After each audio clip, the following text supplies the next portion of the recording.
Hello, internet friends. My name is Bay, and welcome to the Battle for Azeroth beta, the second pass for the Brewmaster Monk. This one is going to have some math. So we're going to sit here for a while and talk about it. We're also going to go over talent adjustments, spells and abilities that have been lost or gained, what has been kept from a Legion artifact or legendaries, new graphics, a brief overview of the war mode talents, and any GCD changes.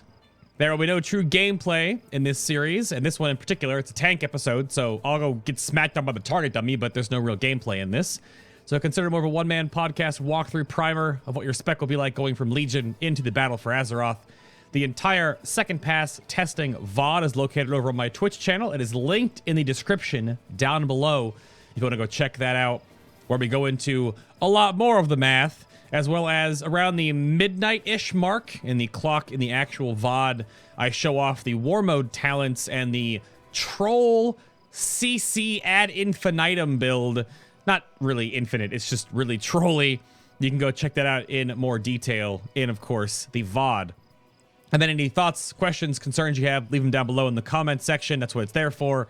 And if you enjoy my ramblings, then maybe consider hitting subscribe if you're new to the channel, or if you are returning, or otherwise, hit that bell icon next to subscribe to be notified when new videos go up. I will, of course, preface this video right off the bat, as I have the tab open right here. For more literary needs, if you want to read more about the changes happening to this monk, the previous monk, or of course Mistweaver, there is a wonderful resource on peakofserenity.com. I will link the website in the description box down below as well. They have breakdowns of everything I'm going to go over here and way more that I won't be if you want all the minutia. So go check out peakofserenity.com if you don't already know about it for all the crazy monk coverage. They do some great work over there. So, Brewmaster Monk stuff. Let's get the basic stuff for monks out of the way. You have Mystic Touch baseline now. That is a 5% vulnerability to physical damage that weakens the target. They take 5% more physical damage. This is all three monks. It could be applied through a various number of means, but this is going to be a required raid buff. I don't know why monks needed this, but I guess all monks do. Demon Hunters have the magic damage equivalent. You additionally have some cooldown changes and some baseline things. So you leg sweep, your AoE stun is now baseline. It's a 5-yard stun, 3-second duration, 1 minute long cooldown. Paralysis got sort of buffed, or some of its huge cooldown reset a bit. It was a minute in previous builds. Now it's a 45-second cooldown. It is up from a 15-second cooldown on live, though. Breath of Fire now has the hot-blooded artifact trait baseline. So it has the 5% reduced damage dealt to you by all targets that you affect with Breath of Fire. So when you keg smash them and then breathe fire on them, they'll all do 5% less damage to you. In that regard as well, your Elusive Brawler Mastery only now gives you a stack when you're hit by melee attacks or use Blackout Strike. No longer does it work with Breath of Fire, but the stacking dodge chance is there, as well as the attack power amp. That is all there. Gift of the Ox is still ridiculous. I'm not going to go too much into this one or Celestial Fortune because they are both wacky, tobacky, nonsensical, completely hashtag Blizzard math. So, Gift of the Ox gives you a healing sphere when you take damage. The long and short of it is that it gives you a healing sphere every time you would take 100% of your actual HP before any mitigation. With my current gear and the current stagger I have on this character, it was proccing around every 45-ish% of my HP or so. So it's not your actual HP, but it's your HP before any mitigation. And Celestial Fortune is still, you have a chance equal to your critical strike chance to be healed for an additional 65% of the amount that healed you. This, with any type of absorbs, though, just quite literally adds your crit chance. It just takes whatever the heal would be times your crit equals the absorb, which is an undocumented, an untooltipped passive component of how absorbs work with this. And because you did read the title right, Guard is back in a certain way. And of course, Discipline Priest and shielding will be more of a different way in BFA. So that's a huge component to that and has a big crit synergy bonus there. I'll put my gloves and my bracers back on. I was doing that for the RP. So having any amount that's suddenly multiplied by 30+% on any absorb cast on you or cast by you for yourself is kind of ridiculous. In that note, let's go over stagger now. Okay, I have a paragraph to read. You shrug off attacks, delaying a portion of physical damage based on your agility instead of taking it over the next 10 seconds. Stagger ticks every half a second and then affects magical attacks at 35% effectiveness of your stagger. Stagger now is actually in this. I do have Deja character stats installed for the extra stuff in your paper doll here, but stagger is actually in the default player frame now, but attack power still isn't. Sorry, tanks. So stagger is here, and the big thing about stagger, let me read off my back and forth here. So stagger is based off of some asterisks, strange asterisks math. It factors in your level versus the level of your opponent you're currently attacking or is attacking you, and a portion of your agility. The TLDR on this is that there is a clamping effect where you have within some range that appears to be defined by the target you're attacking. Now, the target you're attacking is always going to be 122, 123, like boss elites or raid elites, but the amount of agility you may need for those elites as the tiers go on may be determined by Blizzard. So effective HP is gained per point of agility is constant. However, if you are above the range of the clamp, then your effective HP gained per point of agility is decreased for stagger. Or if you're below the range, then your effective HP gained per point of agility is increased. There'll basically be a set amount of stagger you will have the entire expansion. You may be a little bit above that if you're geared more than you're supposed to be, but again, it decreases, or it'll be a little bit below that. So when you gain more gear, you'll go into that clamping bread and butter zone. Again, more on this is in the Peak of Serenity Discord. They've been racking their brains over this for weeks. Overall, all you'll have to worry about is that you'll always stagger roughly the same amount of damage the entire expansion. That's sort of how that works. Awkwardly enough, then, in the same so Ironskin Brew is a substantially more damage staggered effect. This tooltip says substantially more. This tooltip says increase your stagger by 75% to be more effective. However, it actually, as you looked right there, 44 times the 1.71 doesn't actually equal 74. So there is a diminishing return on Ironskin Brew, which then means there's a diminishing return on stacking Ironskin Brew with Fortifying Brew, because Fortifying Brew gives you 10% more stagger effectiveness. Because the higher you push your stagger overall, the diminish effects. So it obviously still goes up a little bit. Like if I do Iron Skin into Fortifying right now, it's going to go up a little bit more.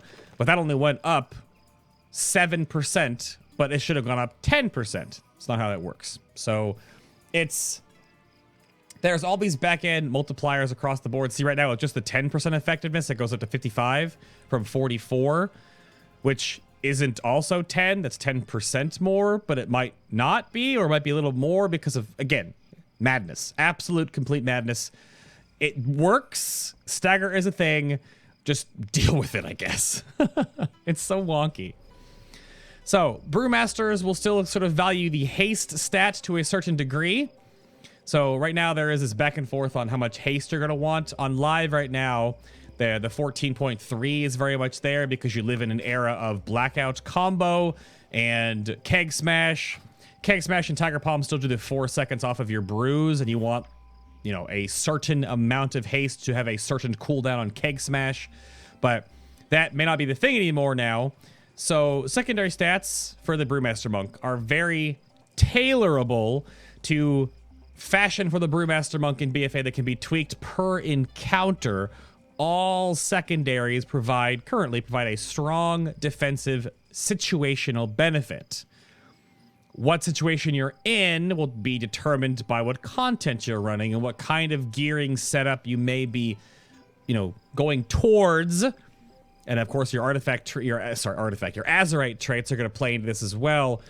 It's definitely different going into BFA than it is in Legion, so keep that in mind. And of course, I will be able to just blanket tell you that, but of course there are way better resources to find all this stuff out. Again, peakofserenity.com.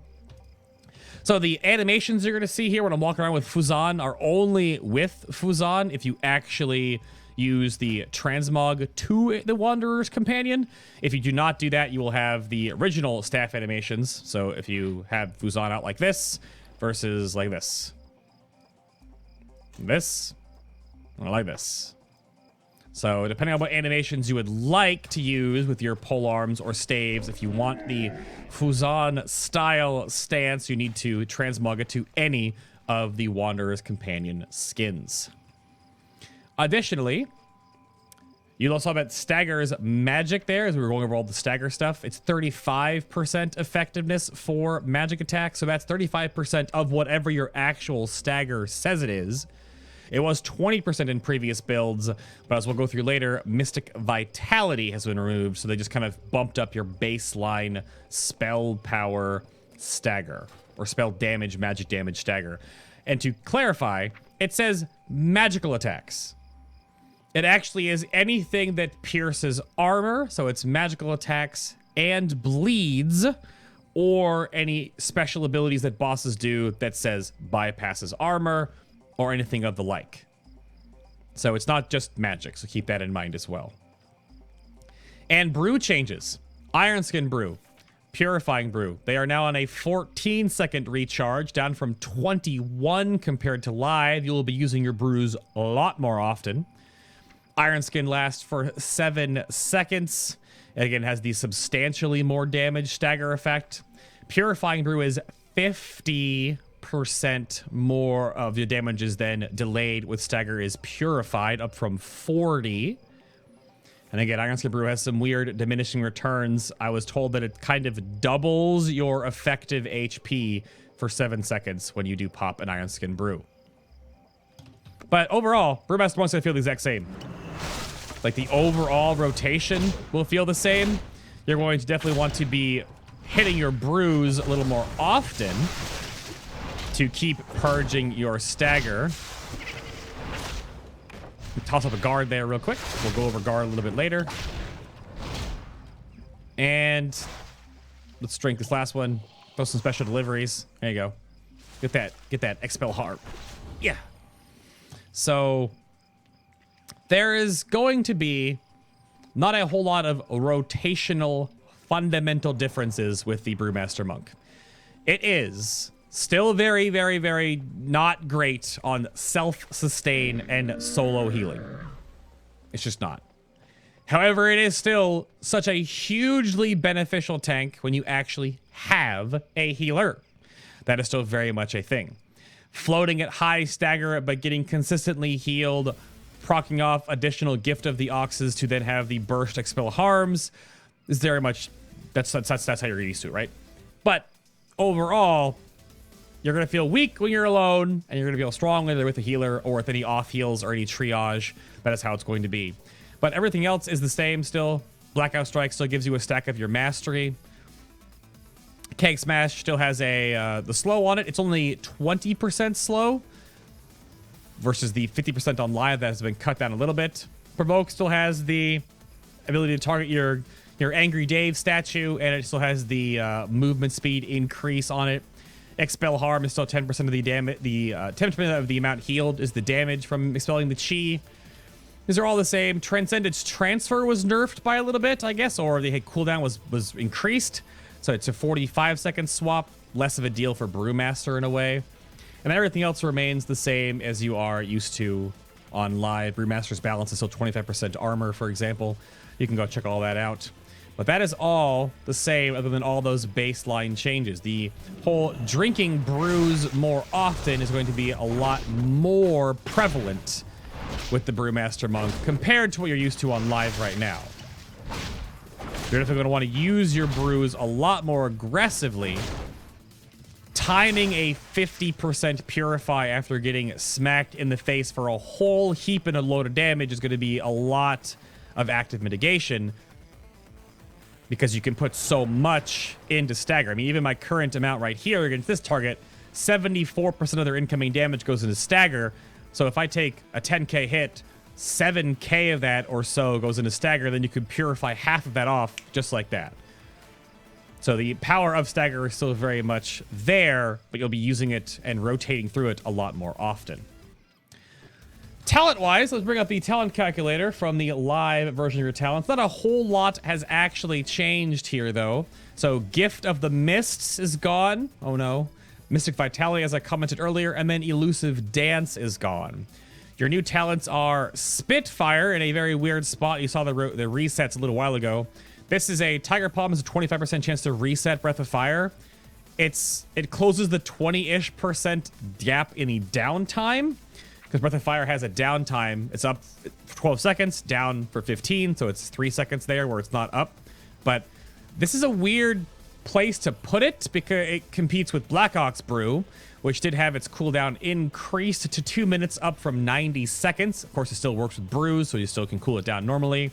And then Light Brewing, which is the 3 seconds off to give you a base recharge of 11 seconds before any brew cooldown reduction, and 1 additional charge on both Purifying and Iron Skin Brew. So Spitfire is a flat DR bonus because, again, the hot-blooded trait here, but it's kind of in a strange spot. It's going to be hilarious for PvP, but more on that later. Eye of the Tiger is the same. Chi Wave is the same. Chi Burst for Windwalker and Mistweaver is actually less damage, more healing. There is a aura tweak behind the scenes that is making Chi Burst do slightly more damage for the Brewmaster. Mostly a threat-oriented tweak, I believe. But Tiger's Lust, Chi Torpedo, Celerity, these are all the same. Tiger Tail Sweep is a 2-yard extension of your AoE for Leg Sweep and a 10-second cooldown reduction. Angry Dave statue still remains the same. With the amount of threat generation for tanks now, this is a weird one. The threat generation on tanks has been cut down by a lot, but Angry Dave statue and Angry Dave do a ton of threat. They're not going to taunt bosses, but they do a ton of threat to anything else. So having these as additional threat cooldowns. Also, you're still the only tank that has any AoE taunt capacity, because you taunt the Black Ox statue with Provoke, and then everything gets aggroed to you. So that's still very much a thing. And then, again, summon Black Ox. I don't know why it's called Dave. It's just a joke, okay? It's been called Dave for like 2 expansions. The Angry Black Ox statue, meh. And then Ring of Peace is still here. Dampen Harm, Healing Elixir. Still doesn't count as a brew yet. We talked about that a lot during the stream today. Doesn't count as a brew. Kind of weird. Still really overly very weak.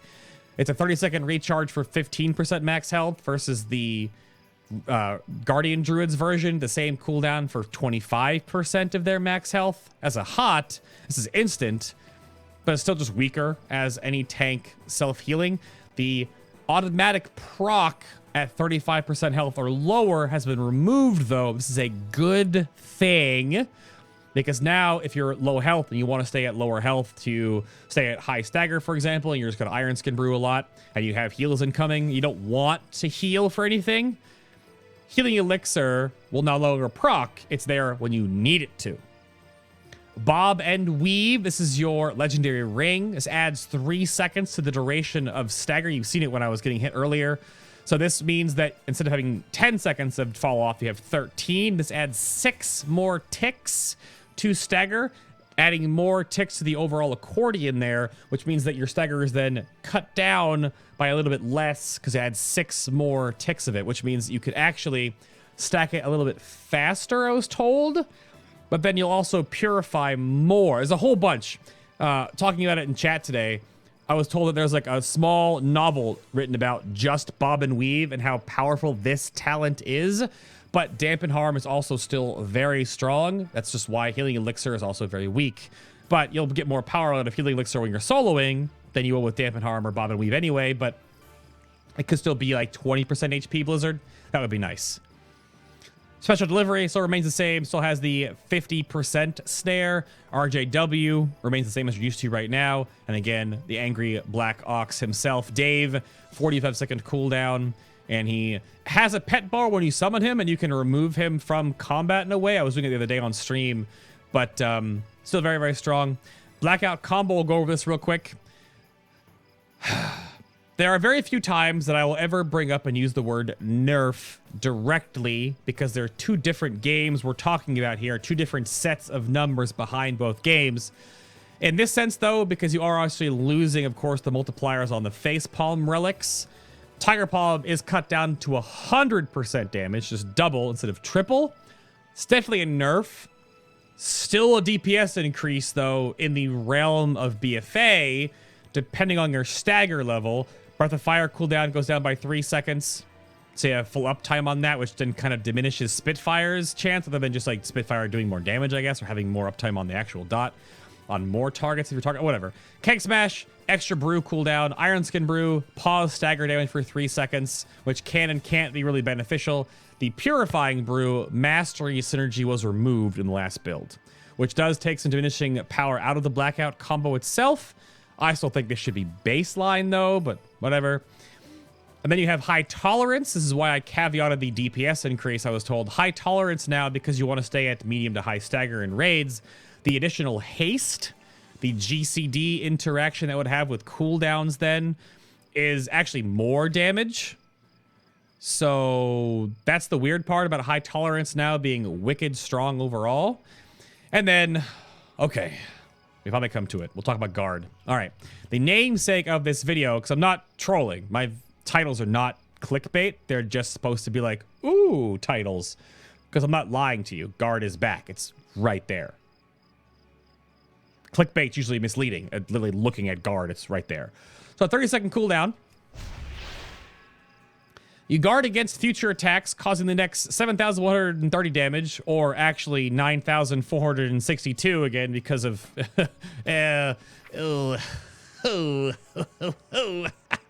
Anyway. Amount of damage you would stagger to instead be prevented. So I messed this up when I first read this. It's would stagger. So this is a preemptive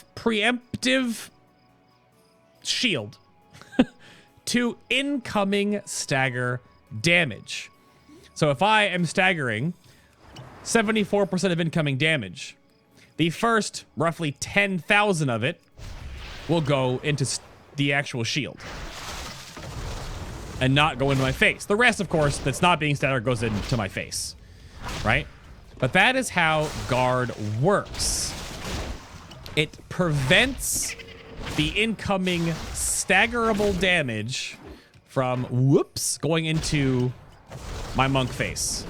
I'll try to do one more, but I don't know if I can last long enough because I'm going to get train wrecked here. Oh, one more. Yo. Do that. Expel harm. Yes. Ouch. Okay, I'm done. I'm done. I'm out. Jeez. We did some tank testing. I was looking at the Brewmaster Monk self-survivability on this same target dummy versus the Protection Paladin.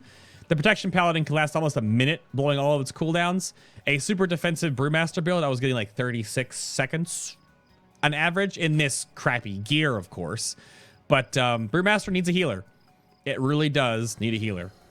Oh yeah, if Fuse is gone, Vivify now is your baseline heal. But doesn't really do anything. It's just the same heal, it's just different name. But Guard, as I've been told many times, currently is a little bit too weak.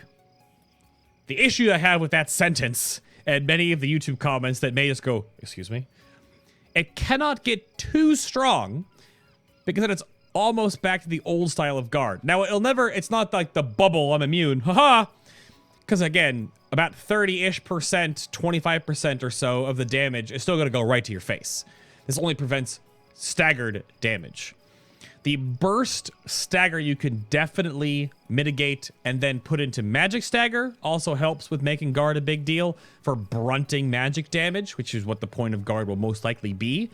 Even though High Tolerance does give you 10% more effective at delaying damage, and then Bob and Weave stacked with High Tolerance is quite good as well. But then you have no active. You're just like, I'm just being a Brewmaster, woohoo! So this might need to be tweaked up a little bit. This is, of course, after the whole CA nonsense, but they gotta keep in mind that once they fix the CA nonsense, then Guard will still scale really crazily. Hence the opening preamble about secondary stats. So is Mastery gonna be the biggest deal? Because obviously attack power is a big problem. with like if you need more of it because everything scales off of mastery, not a problem, but like a problem that you need to have just more mastery on your gear so that you have the solution to the incoming damage. You obviously are going to want eye level because you're going to want stagger to keep scaling throughout the expansion little by little and to keep up with the current gear you're doing with. But then crit is so powerful, and obviously haste because you're checking more brews is also very powerful, and versatility obviously stacks in damage done and damage decreasing damage taken, and of course healing done, which decreases guard or increases just your overall flat tank survivability. That's why this is going to be a bit of a back and forth for Brewmaster Monks the whole expansion, depending on breakpoints or types of damage you're incoming. Oh, whatever. Brewmaster has lots of baseline tweaks. That's the baseline kit overall. Still is definitely the Brewmaster Monk. Feels really good when you're worth a healer. So that's the long and short of Brewmaster. A quick update on the PvP War Mode talents here. You turn War Mode on in your capital city of Stormwind or Orgrimmar. This enables you to have the War Mode talents active anywhere in the open world, and of course anywhere in PvE spaces that will obviously activate. Again, around the midnight-ish minute mark in the VOD, you look at the top right corner, you'll see the clock. I go over a lot more of the War Mode stuff, and I show off the build I'm currently looking at right here. You get 15% more XP for killing monsters and completing world quests. You get 15%-ish more rewards for doing world quests at max level. You gain more bonus honor for killing enemies of the opposite faction and being a part of killing them. If you go on a 10+ kill streak, you'll become an assassin, gaining a 15% damage and healing amp until you die. And of course, killing enemy assassins grants more honor as well. You pick one of your medallion talents, and then you pick 3 of whatever else you would like. I'm not going to go through every single one of these. You could, again, see more of that in the VOD, or go check out Wowhead or MMO Champion, WowDB. They have the whole walkthrough. You can look at all the different tooltips here. We took Incendiary Breath, which increases the radius and damage of Breath of Fire by double, causing it to disorient all targets it strikes for 4 seconds, and its cooldown is increased by 100%. But if you have Spitfire with a 25% chance to reset the cooldown every time you Tiger Palm... I was told that the disorient on Incendiary Breath doesn't even DR with itself. So, okay. Double Barrel is the 45-second activatable that your next keg smash does additional damage and is a 3-second stun on all targets hit. And then Mighty Ox Kick would perform a Mighty Ox Kick, hurling it at your enemy a distance behind you. This ability is so incredibly troll. It throws roughly 22 yards at a high arc behind you. So what I was told about with World PvP is you can activate and throw your keg up to 15 yards, stunning the target. Breath of Fire on them to disorient them for 4 seconds. Even if they trinket or get out of the stun, you can then disorient them, and then you can Mighty Ox Kick them over the nearest cliff.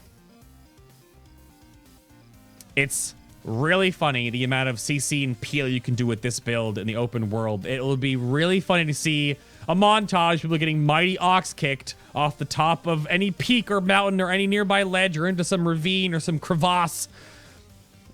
It'll be really funny. You can't do this on live, right? These are all competing talents, but you can make this build right now.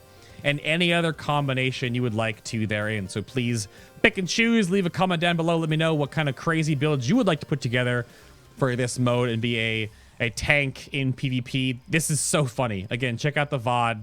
Just skim through to like 12:10 p.m. in the video toward the end, and I just throw around one of my viewers over and over again. It's so stupid. Obviously, once you actually duel and start fighting, you die because you have no self-sustain because you're a Brewmaster Monk, but it's still funny. So check out that build, of course, in the VOD if you'd like to. Let me know in the comments down below what you think of the Brewmaster Monk. If you're worried about guard or happy that this version is back, well, whatever this version is, because it's definitely not the same. But Brewmaster Monk looks pretty good, except for this, you know, a little bit of yeah. And then this is in a weird spot, but obviously it's going to be super funny for PvP. But thank you very much for watching and or listening to my ramblings. The GCD stuff is that Black Ox Brew remains off the GCD, but Invoke Nizao is added, and everything else is the same. Because you summon Angry Dave. So that's not a big thing to imagine, right? If you'd like to be up to date on when I go live or when I have any more beta key giveaways going on. Then you go and check out my Twitter. Go follow me over there. I post, of course, whenever I'm going live, whenever giveaways are happening, launch schedule, that kind of stuff, special events coming up, live shows when they come back, all that stuff. And I'm not really hard to get in touch with. You can either, tweet at me, or you can just hit me up in Discord, whatever you'd like. But go follow my Twitter if you want to be updated on when the videos go up. Beta key giveaways right now for the next week or so. So go check yourself out over there and grab a beta key if you can. Check yourself out. I'm recording this at like 4 o'clock in the morning because I recorded or tested both of these back to back. So I got to go record another video right now. Thank you very much for listening to my ramblings. Again, if it's the first time here, maybe hit that subscribe button if you enjoyed my rambles. Otherwise, I will see you all in the next BFA Second Pass video.